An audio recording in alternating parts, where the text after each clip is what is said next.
पुणे महापालिकेच्या सत्तेमध्ये राष्ट्रवादी सहभागी होणार। राष्ट्रवादीला उपमहापौर पद देण्याची संजय काकडे यांची मागणी आहे।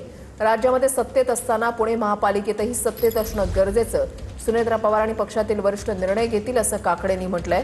सध्या राष्ट्रवादीकडे पुणे महापालिकेमध्ये विरोधी पक्षनेतेपद आहे। दरम्यान संजय काकडे यांनी त्यांचं वैयक्तिक मत व्यक्त केलं असं सुनील टिंगरेंनी म्हटलंय। हा महापालिका निवडणूक झाल्यानंतर दादांची पण इच्छा होती की आम्ही पाठिंबा देतोय तर काही पद आम्हाला मिळाली पाहिजेत, उपमहापौर पद आम्हाला मिळालं पाहिजे, कारण आमचे पण बऱ्यापैकी संख्या आहे, 22-23 नगरसेवक आहेत आमचे, त्यामुळे आम्हाला उपमहापौर पदाची मागणी करणार आहे मी।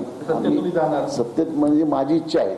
आता पक्ष काय निर्णय घेतोय म्हणजे आमच्या पुणे जिल्ह्याचे पालकमंत्री ज्या ताई आहेत सुनेत्रा ताई वहिनी त्या ठरवतील की बाबा काय करायचं। आज जे काही माध्यमांमध्ये चर्चा या ठिकाणी होत आहे की राष्ट्रवादी काँग्रेस पार्टी सत्तेत येणार की नाही किंवा काय, असं माजी खासदार काकडे साहेबांनी त्यांचं वैयक्तिक मत या ठिकाणी व्यक्त केलं। पुणेकरांचे तेच प्रश्न समोर घेऊन 500 स्क्वेअर फीट पर्यंतच्या घरांना या ठिकाणी टॅक्स नाही द्यायचा, अशा पद्धतीचे आम्ही मुद्दे घेऊन आजही महापालिकेमध्ये काम करत होतो।